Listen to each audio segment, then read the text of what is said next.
Bonjour à tous et bienvenue dans cette nouvelle vidéo. Aujourd'hui nous allons voir ensemble l'incroyable histoire de la maison qui a réussi à résister à une tempête de flammes.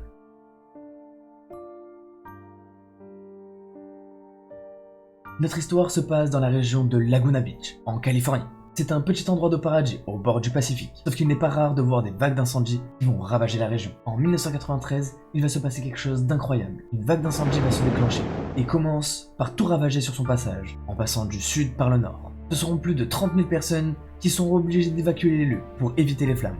En très peu de temps, les flammes vont parcourir plus de 6 000 hectares. Et en quelques heures seulement, ce seront également plus de 500 maisons qui vont partir en fumée. Rien ne résiste au passage des flammes. Et pourtant, au milieu de toutes ces ruines, on va retrouver une maison complètement intacte. Alors que toutes les maisons voisines sont réduites en cendres, celle de la famille Bui sera épargnée comme par miracle. Et tout le monde va alors se poser des questions pour découvrir comment cette maison aurait pu résister aux flammes. Car comme vous pouvez le voir, c'est la seule maison qui a résisté dans un rayon de plusieurs kilomètres. La famille dira qu'elle était complètement surprise, car ils étaient en train de regarder les informations sur l'incendie, et c'est à ce moment-là qu'ils virent leur maison passer à la télé, complètement intacte, parmi un champ de ruines ravagé par les incendies. Mais pour Tommy et Doris, tout cela n'est peut-être pas le fruit du hasard, car le père de Tobias est un moine vietnamien. Et quand la famille a décidé de faire construire cette maison sur ce terrain, Tobias aurait demandé à son père de bénir la maison comme le faisaient ses ancêtres. La nuit de l'incendie, il racontera même que lui et toute sa famille, certains de tout perdre, se sont réunis autour d'une ancienne statue qu'avait offert le grand-père de Toby.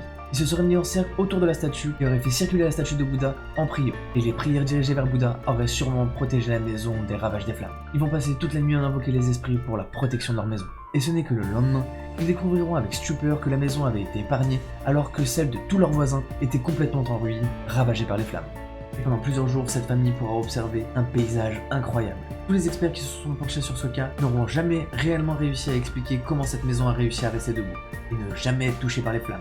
Quoi qu'il arrive, toute cette famille continue de vivre sous ce toit, car il est considéré que la maison est protégée par plusieurs esprits. Et voilà, c'est déjà la fin de cette vidéo, j'espère que ça vous aura plu. N'hésitez pas à me le dire dans les commentaires et si vous avez d'autres sujets comme ça que vous voulez que je traite dans mes prochaines vidéos. En attendant, si vous êtes intéressé par le sujet, vous pouvez également aller voir mes autres vidéos. Vous pouvez liker, partager et vous abonner. C'était Kiko on Fire. Peace out!